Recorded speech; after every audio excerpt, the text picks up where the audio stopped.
이 요엘서 말씀은 하나님의 엄중한 경고의 메시지가 담겨 있습니다. 그래서 그 당시 이스라엘 백성, 특히 유다 백성들을 향하여서 선지자 요엘을 통하여 경고하는 그러한 말씀인데, 그 당시 유다 백성들도 이 말씀을 들을 때에, 선지자를 통해서 이 경고의 말씀을 들을 때에 엄청난 두려움과 부담이 있었으리라 이렇게 생각됩니다. 오늘 살아가는 우리에게도 마찬가지로 하나님의 경고는 우리에게는 부담스럽기 짝이 없는 것이죠. 두려울 수밖에 없는 그런 말씀입니다. 그러나 우리가 알듯이 우리 몸의 보약, 양약은 입에 쓰는 것입니다. 그렇죠? 그러나 그 입에 쓴 것이 몸에는 양약이 되는 것처럼 하나님의 말씀을 들을 때에 우리에게 부담이 되고 우리에게 참 우리를 힘들게 하는 그런 모습들도 있지만은 그것이 우리의 신앙에 큰 유익이 될 수 있다라고 하는 것을 또한 말씀을 통해서 우리가 깨닫게 됩니다. 그래서 이 말씀을 우리가 함께 묵상하면서 우리 자신들이 하나님 앞에 다시 한번 더 겸비하여 세워지는 그런 은혜가 우리 공동체, 우리 교회 안에 있기를 주의 이름으로 축복합니다. 먼저 요엘서의 역사적 배경을 살펴보면은 주전 BC 830년경에 여로보암 2세 이전의 유다 왕국의 시기에 이 요엘 선지자를 통해서 메시지가 선포되어졌다라고 이렇게 봅니다. 그 이유는 이 요엘서를 읽어보면 북이스라엘에 대한 언급이 없고 오직 유다와 예루살렘만을 말하고 있는 그런 특징을 보면서 우리가 그렇게 보는 것입니다. 중요한 것은 하나님께서 택한 언약의 백성인 유다를 향한 경고의 메시지임에는 틀림없다라고 하는 것이죠. 그러므로 이 경고의 메시지는 불신자들을 향한 경고의 메시지가 아니라 하나님이 택한 백성들에 대한 경고의 메시지이므로 오늘날 우리 그리스도인들을 향한 하나님의 경고의 또한 메시지로 이렇게 보는 것이 합당한 줄로 믿습니다. 하나님께서 일하시는 특징을 우리가 볼 때에 하나님은 어떤 일에 있어서든지 반드시 먼저 하나님께서 말씀하시고 행하신다라고 하는 사실입니다. 하나님께서 구약의 시대나 신약의 시대나 마찬가지고 모든 일들 하나님께서 어떤 역사를 이루시고 하나님께서 어떤 그런 능력을 나타내시게 될 때에 특히 경고를 먼저 하시는 그런 모습을 봅니다. 먼저 말씀하시고 행하시는 그런 하나님이심을 알 수 있습니다. 그러기에 경고라고 할 때는 우리에게 굉장히 부담스러운 그런 말씀이지만은 이 경고를 했다라고 하는 것 자체는 그 속에 하나님의 사랑이 우리에게 있다라고 하는 것을 또한 보여주는 것입니다. 사랑이 없으면 무자비 하나라고 한다면 경고하지 않냐고 바로 심판하게 되겠죠. 바로 죽이게 되는 것입니다. 그러나 하나님께서 경고를 한다라고 하는 것은 뭘 준다는 겁니까? 우리에게 기회를 주고 있다라고 하는 사실입니다. 하나님이 먼저 심판의 그런 역사를 나타내시기 전에 경고의 메시지를 준다라고 하는 것은 우리에게 기회를 주고 있다라고 그렇게 말할 수가 있는 것이죠. 그래서 경고의 메시지라고 하는 것은 부담스러운 그런 부분들도 있지만 그러나 이것이 우리를 사랑함으로 말미암아 우리에게 하나님께서 기회를 주시는 그러한 말씀이다라고 이렇게 받으면 은혜가 될 줄로 믿습니다. 하나님의 택한 백성들에 대한 사랑을 전제로 하신 이 경고의 메시지는 바로 사랑이 전제되어 있다라고 제가 말씀을 드리는 이유는 우리도 자녀들에게 그렇게 이야기하잖아요. 자녀들이 자꾸 잘못을 하게 되어지고 잘못된 길로 가게 되어지면 너 자꾸 그렇게 하면은 혼난다. 그렇게 말하게 되어지죠. 그건 야단을 맞기 전에 혼나기 전에 정신 차려라. 그만두라. 잘못된 것을 고쳐라. 라고 하는 그런 경고죠. 그건 바로 부모의 사랑이, 자녀에 대한 사랑이 있기 때문에 먼저 그런 경고의 메시지를 날림과 같이 하나님께서 우리를 사랑하시기 때문에 우리에게 기회를 주시기 위해서 경고의 메시지를 주신다는 사실입니다. 오늘 요엘서 1장 1절에 보면은 버두엘의 아들 요엘에게 임한 여호와의 말씀이라라고 이렇게 기록하고 있습니다.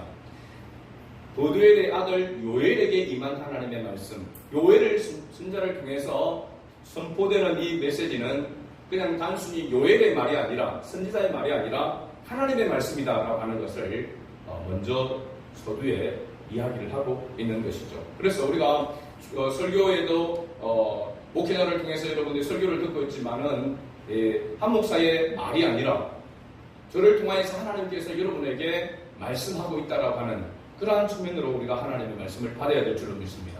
그래서 사람의 말로 받지 아니하고 하나님의 말씀으로 받아야 된다. 그래야만 은혜가 임하게 되어지게 되는 것이고 하나님의 역사가 일어나게 되는 줄로 믿습니다.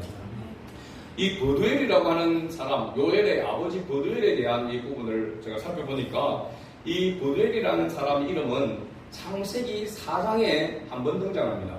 창세기 4장에 누구로 등장하고 있냐면은 이삭의 아내 이름이 누구죠? 이삭의 아내 리브가입니다. 그죠? 리브가의 아버지의 이름이 버두엘입니다. 버두엘. 그러면은 지금 이 요엘 선지자가 활동할 이 시기하고는 보면은 엄청난 차이가 있는 거죠. 그래서 그냥 단순히 동명이인으로 이렇게 버두엘이라는 이름이 있고 나머지 이 성경에서 보면 버두엘이라는 이름이 따로 이렇게 언급되어 있지 않습니다. 그 버두엘이라는 사람의 이름의 뜻이 의미가 있습니다. 이 뜻은 하나님이 순종하게 하신다. 또 하나님이 깨우치신다. 라고 하는 그러한 이름이 있습니다.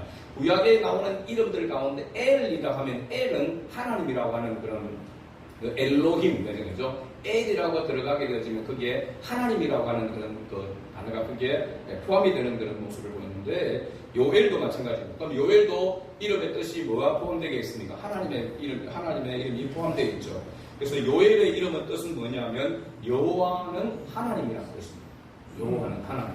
요엘이라고 하는 그 뜻 자체가 그래서 구약에 사실 언급되어지는 그런 이름 여호와는 뭐 힘이시다, 여호와는 하나님이시다, 여호와는 사랑이시다 뭐 이런 그런 이름들이 좀 흔하게 보편적인 그런 이름입니다. 요엘이라고 할 때 호세아도 마찬가지고 그런 이름들이 나오는 것을 봅니다. 그래서 이 버두엘의 아들 요엘을 통해서 하나님께서 경고의 메시지를 주는데 그 메시지는 하나님의 말씀이다라고 하는 것을 먼저 1절에 그렇게 선포하고 시작하고 있는 것을 봅니다. 2절을 보면은 요엘 선지자를 통해서 하나님께서 경고하시는 대상자들이 누구인가 라고 하는 것을 말하고 있습니다. 2절을 우리 다시 한번 읽어볼까요? 같이 읽어봅니다. 늙은 자들아 너희는 이것을 들을지어다. 땅의 모든 주민들아 너희는 귀를 기울일지어다. 너희의 날에나 너희 조상들의 날에 이런 일이 있었느냐. 여기 보면 늙은 자들아 라고 이렇게 이야기합니다. 이 늙은 자들이라고 하는 것은 단순히 나이가 많아서 늙은 자를 이야기하고 있는 것이 아니라 여기서 늙은 자라고 하는 것은 이 유다 백성들, 유다의 이 족속들 가운데서 나이 많은 사람들이 주로 어른입니다. 어른, 엘드라고 이야기하죠. 엘드, 장로, 어른, 그러면 지도자를 이야기하고 있습니다. 그래서 늙은 자들아라고 이렇게 이야기하고 있는 것은 유다 족속들 가운데 앞선 지도자들을 향하여서 이야기하고 있다라고 그렇게 말하고 있는 것이고 단순히 이 지도자들뿐만 아니라 모든 사람들을 막론해서 이야기를 하고 있는 것을 봅니다. 땅의 모든 주민들아 너희는 귀를 기울일지어다 라고 그렇게 말하고 있는 것이죠. 그래서 땅의 모든 주민들아라고 하는 것은 남녀노소를 불문하고 모든 사람들을 향한 유다 모든 족속들을 향한 경고의 메시지다라고 하는 것을 말해주고 있는 거죠. 그러니까 오늘 우리 주일학교 아들도 있지만은 중고등부 청년들, 어른들 우리 모두에게 하나님께서 주시는 바로 경고의 메시지다라고 하는 것을 말해주고 있습니다. 3절에 보게 되니까 이 경고하는 대상자들이 당시에 있는 사람들뿐만 아니라 그 후대의 사람들까지 그리고 보면은 모든 그리스도인들, 모든 하나님의 자녀, 모든 하나님의 백성들은 이 경고의 메시지에 항상 귀를 기울여야 되고 이 경고의 메시지를 듣고 돌이켜야 된다라고 하는 것을 말해주고 있습니다. 그죠? 모든 세대의 사람들, 즉 하나님의 자녀들이라면 받아야 될 그런 경고들이다. 그러니까 4절에 보게 되면은 4절부터 구체적으로 이 경고를 무시하게 될 때에 일어날 하나님의 심판에 대한 그런 부분을 말씀해 주고 있습니다. 4절을 말씀해 보면 특히 같이 한번 읽어봅니다. 팥중이가 남긴 것을 메뚜기가 먹고 메뚜기가 남긴 것을 너치가 먹고 너치가 남긴 것을 황충이 먹었도다. 여기에 팥중이, 메뚜기, 너치, 황충은 메뚜기의 어떤 그 종류를 이렇게 이야기를 하고 있는데요. 그래서 제가 한번 이렇게 찾아봤습니다. 챗봇에서도 이렇게 찾아보고 이렇게 쭉 이렇게 검색을 해보니까 또 거의 비슷하게 생겼습니다. 그래서 해석을 이렇게 보니까 단순히 메뚜기의 네 종류를 언급하고 있는 것이 아니라 순차적으로 그렇게 일어나게 될 그런 일들에 대해서 이야기하고 있다. 팥중이는 날개가 없이 겨우 성장한 유충 단계로서 갉아먹는 것을 말합니다. 이것도 정말 무시 못합니다. 제가 얘기했잖아요. 살구나무 그렇게 수백 개의 열매가 이렇게 맺었는데 하나도 따먹지 못하고 다 떨어졌습니다. 그 이유가 이 유충 같은 이 벌레가 그 잎을 전부 다 하나도 남김없이 어떻게 그렇게 잎 하나도 남기지 않고 전체 다 그 나무의 잎을 다 갉아먹는지 신기할 정도로 그렇게 갉아먹는. 그래서 이야 정말 무섭다 대단하다 라고 하는 그런 것을 우리가 보았는데 이 팥중이가 바로 날개가 없이 유충 같은 그런 단계로서 갉아먹는 자를 이야기하고 있습니다.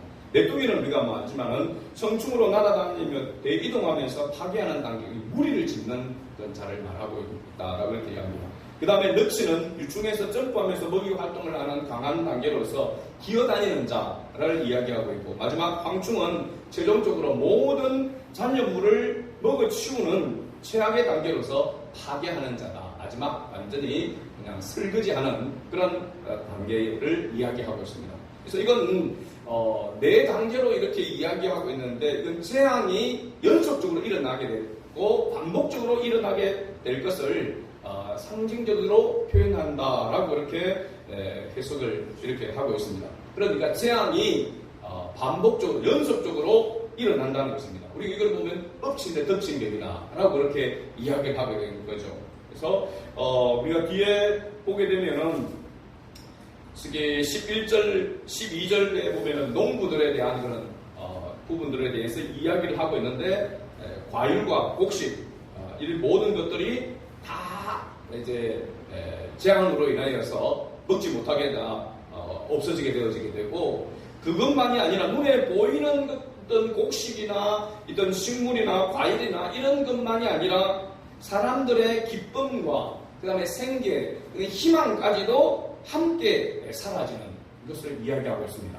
그러니까 단순히 우리가 조금 물질의 이런 어려움을 당하고 또 어떤 건강의 그런 어려움을 좀 당하고 이런 그런 부분이 아니라 한꺼번에 물질의 어려움과 또 질병의 어려움과 여러 가지 우환과 이런 것들이 한꺼번에 막 반복적으로 그렇게 닥치게, 엎친 데 덮친 격으로 닥쳐오는 그런 부분을 이야기하고 있습니다. 그러니까 완전히 환란과 기근의 때와 같은 그런 모습이라고 할 수 있죠.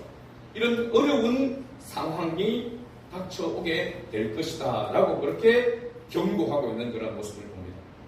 자, 그렇다면 이러한 경고의 메시지가 선포되기 전에 유다 백성들이 어떤 상태에 있었는가 라고 이렇게 보게 되면 9절 말씀, 우리가 읽었던 말씀 가운데 9절 말씀을 한번 다시 읽어봅니다. 같이 읽습니다. 소재와 전제가 여호와의 성전에서 끊어졌고 여호와께 수종드는 제사장은 슬퍼하도다. 이 보면 소재와 전제가 여호와의 성전에서 끊어졌다는 것은 하나님의 백성들이 하나님의 은혜를 잊어버렸다라고 하는 것입니다. 물론 이게 결과적인 그런 부분이라고 할 수 있습니다. 그 하나님과의 은혜의 관계가 단절됨으로 말미암아 하나님의 재앙이 임하게 되니까 그 재앙 때문에 하나님 앞에 바칠 예물이 없는 겁니다. 그죠? 그러니까 하나님 앞에 예배하러 나아갈 때는 반드시 구약의 이 시대에는 그 제사를 드리며 하나님 앞에 제사를 드릴 때는 반드시 뭐가 있어야 되냐면 제물이 있어야 되는 겁니다. 근데 제물이 없는 제사를 드릴 수밖에 없는 그런 상황이 왔다는 겁니다. 이게 뭘 이야기하고 있느냐 하면은 근원적으로 보면은 바로 이런 재앙이 일어나기 전에 문제가 바로 뭐냐면 유다 백성들이 하나님과의 관계가 단절되어져 있었다라고 하는 것입니다. 하나님과의 관계가 단절되어. 그러니까 하나님 앞에 진정한 예배를, 제사를 드리지 못하는 그런 상태에 있었다라고 하는 것이죠. 그래서 오늘날 우리가 이런 모습들을 보게 될 때에 저는 우리가 몇 년 전에 겪었던 코로나19 같은 이 부분들을 생각해 봅니다.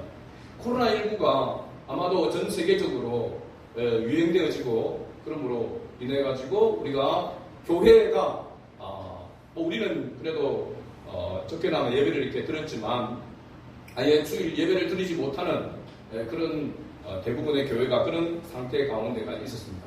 저는 이 부분들이 어쩌면은 하나님께서 이 온 세계의 교회를 향하여 하나님의 택한 백성들을 향하여서 먼저 경고의 그런 메시지의 전조 현상이다라고 그렇게 봅니다. 우리가 하나님의 징계가 임하게 되어지면 우리의 삶 생활 자체가 불편해지게 될 뿐만 아니라 하나님을 예배하는 것조차도 힘들게 되어지는 그런 때가 오게 된다라고 하는 것을 어떻게 보면은 막대기로 보여준 그러한 것이 바로 우리가 코로나19에 통해서 우리가 경험했던 재앙이라고 그렇게 볼 수가 있는 것이죠. 그래서 재앙으로 말미암아 모든 생활 자체가 무너지게 되어지게 되고, 그죠? 교회에서 예배드리는 것도 중단되는 이런 모습들은 앞으로 마지막 때에 장차 일어나게 될 큰 환란, 큰 재앙의 전조 현상이다라고 하는 사실입니다. 이러므로 우리가 이런 것들을 보고 우리가 경험하고 지나면서 이거 이제 코로나19가 지났으니까 이제는 뭐 또 괜찮겠지. 그러면서 원래의 상태로 돌아가는 사람들, 일반적인 사람들은 하나님을 알지 못한 사람들은 그런 삶으로 돌아간다 할지라도 우리 그리스도인들은 어떤 삶이 되어야 되는가 이런 경고의 모습을 보면서 우리는 하나님 앞에 다시 정신을 차리고 여호와께로 돌이켜야 된다고 하는 사실입니다. 이 경고의 메시지를 무시하게 되어지면은 하나님의 심판 아래에서 자유로울 자가 없다라고 하는 것을 보여주고 있는 것이죠. 그러므로 우리가 어떻게 해야 하는가? 하나님의 이 경고가 있을 때 가장 먼저 하나님의 백성들이, 하나님의 자녀가 해야 할 일이 무엇인가? 라고 하는 것을 우리가 본문에서 찾아보면 첫 번째는 하나님의 말씀에 귀를 기울이는 것입니다. 하나님의 말씀에 귀를 기울이는 2절 말씀, 우리가 읽었던 말씀을 다시 읽어봅니다. 늙은 자들아 너희는 이것을 들을지어다. 땅의 모든 주민들아 너희는 귀를 기울일지어다. 너희의 날에나 너희 조상들의 날에 이런 일이 있었느냐? 늙은 자들, 지도자나 그 다음에 모든 사람, 남녀노소를 불문하고 모든 하나님의 택한 자녀, 하나님의 백성, 그리스도인들은 하나님의 말씀에 뭐 해야 된다고요? 귀를 기울여야 된다는 사실입니다. 하나님의 말씀을 충종해야 된다라고 하는 것을 말해주고 있는 거죠. 그러니까 하나님의 말씀을 충종하지 않으면은 하나님의 말씀을 따라 깨달을 수가 없고 순종할 수가 없으니까 하나님을 기쁘시게 할 수가 없는 거죠. 그래서 가장 첫 번째는 뭐냐면, 가장 중요한 것이 뭐냐면 하나님의 말씀을 듣는 것입니다. 세마라고 이렇게 이야기하잖아요. 이스라엘아 들으라. 이스라엘 백성들은, 하나님의 택한 이 백성들은 그 세마의 말씀, 여호와의 말씀을 자기 자녀들에게, 자녀들은 또 그 자녀들에게 계속 지금 오늘 본문에 나왔던 것처럼 이렇게 하나님의 말씀을 듣고 계속해서 전하는 그런 삶을 살아가는 것이 원래 하나님의 택한 백성의 모습이다라고 하는 것입니다. 그러나 그것이 지금 사라지고 있다는 겁니다. 제가 지금 수도에 우리 오늘 그 요절을 이렇게 해야 되는데 오늘 요절 말씀을 이렇게 잊어버리고 넘어갔습니다. 요한 3서 1장 11절 말씀인데, 그죠? 이걸 외웠습니까? 한번 해볼까요? 해봅시다. 시작. 사랑하는 자여, 악한 것을 본받지 말고 선한 것을 본받으라. 선을 행하는 자는 하나님께 속하고 악을 행하는 자는 하나님을 배우지 못하였느니라. 아멘. 그래서 요한 3서 1장 11절 말씀입니다. 자, 제가 이제 다음 주의 말씀은 사도행전 20장 24절 말씀입니다. 나의 달려갈 길과 주 예수께 받은 사명 곧 하나님의 은혜의 복음을 증거하라 하면은 나의 생명을 조금도 귀한 것으로 여기지 아니하노라는 이 말씀인데요. 이 말씀을 다음 주 우리가 요절 말씀을 외워야 된다라고 하면은 여러분 부모, 우리 집사님들은 어떻게 해야 될까요? 내가 시간 날 때 외워야 되겠지. 이 여기에 그쳐서는 안 되는 겁니다. 이 말씀을 여러분 자녀들에게 집에서 같이 외우도록 해야 돼요. 같이 외우고 같이 방송할 수 있도록 해야 돼요. 이런 사소한 것, 어떻게 보면 작은 것이, 이것이 하나님의 자녀로서의 삶을 살아가는 자세요, 태도여야 한다는 사실입니다. 바로 우리가 하나님의 말씀을 귀를 기울여야 된다라고 하는 것은 설교 시간에만 주일날만 와서 말씀에 귀를 기울이라는 말이 아니라 이 말씀을 듣고 또 이 말씀을 또 자녀에게, 자녀는 그 자녀에게 계속해서 하나님의 말씀이 들려지도록 해야 한다라고 하는 것입니다. 이게 하나님의 자녀로서의 정체성이라고 할 수 있습니다. 이것이 사라지게 되어지게 되면은 어떻게 되느냐? 결국은 하나님의 은혜에서 떠나게 되어지게 되고, 그 하나님의 은혜에 의해서 떠남으로 하나님과의 관계가 단절되어지게 되면은 뭐가 찾아오게 된다는 겁니까? 하나님의 징계가 임할 수밖에 없습니다. 심판이, 경고가 임할 수밖에 없는 것입니다. 그래서 하나님의 말씀에 늘 귀를 기울여야 하는 것입니다. 우리 자녀들은 부모가 가르치면 그때 들어야 된다. 여기에 와서 듣는 사람들은 말씀을 듣고 자기가 그 말씀 가운데서 서기 위해서, 그 말씀 안에 가기 위해서 노력해야 되는 것입니다. 기도하면서 하나님의 은혜를 구해야 하는 것이죠. 그래서 너희 늙은 자들, 지도자들이 먼저 말씀에 귀를 기울이라고 이야기하고 있고, 어른들이 말씀에 귀를 기울여야 된다고 말하고 있고, 부모가 말씀에 귀를 기울여야 된다. 자녀는 또 자기 자녀에게 말씀을 들려주기 위해서 귀를 기울여야 된다라고 하는 것을 첫 번째로 이렇게 말해주고 있는 것입니다. 두 번째 6절에 보면 취하는 자들아 너희는 깨어 울지어다라고 말씀합니다. 말씀을 듣는 것으로 끝나지 아니하고 그 말씀을 듣고 그 말씀 앞에서 자신을 돌아볼 때에 가장 먼저 뭐가 나오게 되는 겁니까? 회개가 나와야 되는 것입니다.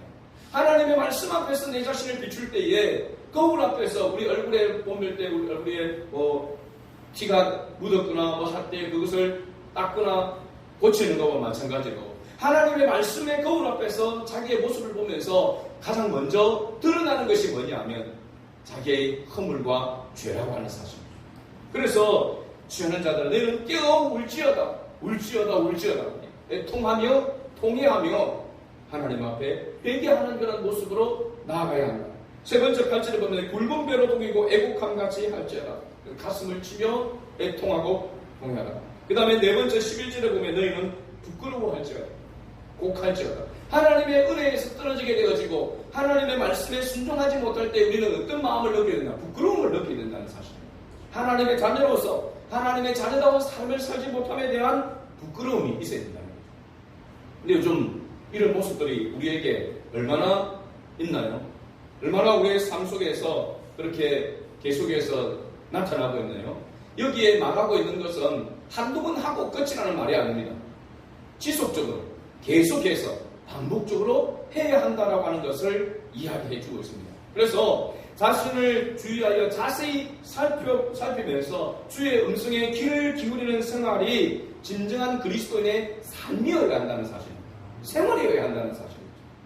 그래서 신앙은 교회 예배당에 와서만 하는 것이 신앙생활이 아니라 우리의 삶이 신앙이 되어야 된다는 사실이죠. 그러한 삶으로 가기 위해서는 아무리 힘들고 어렵더라도 또 아무리 바쁜 일상이라 하더라도 우리는 주님의 음성에 귀를 기울이는, 주님의 음성을 듣는 일을 가장 우선순위에 두어야 된다는 사실입니다. 하나님의 말씀을 듣는 것을 우선순위에 두어야 됩니다. 두렵고 떨리는 마음, 즉 하나님을 경외하는 마음으로 깨어있지 않으면 우려할 때에 울지 않고 부끄러워하게 될 때에 부끄러워하지 않으면 그 모습이 자체가 이미 뭐냐면 과잉맞은 심령이 됩니다. 강팍한 심령이 되고 마는 것입니다. 하나님의 말씀을 들어도 아무런 느낌도 없고 아무런 반응도 없고 하나님의 말씀에 귀를 기울이지도 않고 그 말씀에 귀를 기울이지 않으니까 아무런 반응도 없고 그냥 와서 형식적으로 예배하는 그 모습, 바로 지금 요엘 선지자가 경고하고 있을 때의 유다 백성들의 그 모습이 바로 이와 같은 것입니다. 그들이 하나님을 몰랐습니까? 알고 있음에도 없는 형식적으로 하나님을 섬기고 있었다는 겁니다. 하나님의 진정한 하나님의 말씀에 귀를 기울이지 아니하고 그 말씀 속에 살아가려고 하지 않고 자기들 마음대로 살아가려고 하는 그런 모습 속에서 그냥 하나님을 제사하는 것은 그냥 있는 것 주어진 것에서 형식적으로 제사하는 그 모습, 마치 하나님이 먹을 것이 없어가지고 하나님이 굶주려가지고 하나님 앞에 먹을 것을 갖다 바치는 되는 것처럼 그런 모습으로 하나님을 섬기고 있었다는 사실입니다. 그건 하나님을 경외하는 모습이 아니라고 하는 사실입니다. 그래서 하나님께서 경고할 것입니다. 이미 그들의 마음은 하나님과의 관계가 단절되어짐으로 강박한 심령이 되고 말았다라고 하는 사실입니다. 오늘 우리의 모습 속에서 우리 자신을 살펴봐야 될 모습입니다. 하나님의 말씀을 듣고도 그 말씀에 찔림을 받고도 내가 아파하지 아니하고 울지 아니하고 아무렇지도 않게 지나가고 있다라고 한다면 우리 또한 이 경고의 메시지를 받아야만 합니다. 그러나 결과적으로 볼 때에 이스라엘 백성들이, 유다 백성들이 이 경고의 메시지에 순종하면서 하나님께로 돌이켰느냐? 그러지 못했습니다. 그래서 포로로 끌려가게 되어지게 되고, 그 포로로 끌려가고 난 다음에 그 강변에서 눈물 흘리면서 예루살렘을 바라보면서 울었던, 탄식했던 그런 모습을 우리가 성경에서 보지 않습니다. 그래도 그렇게까지 또 포로 생활하는 가운데서 그 깨닫고 돌아온 하나님께도 긍휼을 베풀어 주시는 그런 모습도 있지만, 그렇게 그 경고의 메시지를 무시하지 아니하고 경고의 메시지에 빨리 정신을 차리고 귀를 기울였다 한다면 하나님의 백성다운 그런 모습을 살아갈 수 있을 텐데 그러지 못했다는 사실입니다. 자, 그렇다면 해답이 어디 있는가? 우리가 마음이 지금 굳어져 있고 강박한 그런 모습이 되어져 있고 하나님을 진정으로 하나님의 말씀에 귀를 기울이며 그 말씀 가운데 서 있지 못하다고 한다면 어떻게 해야 되느냐? 하나님께서 그 해결책을 제시를 합니다.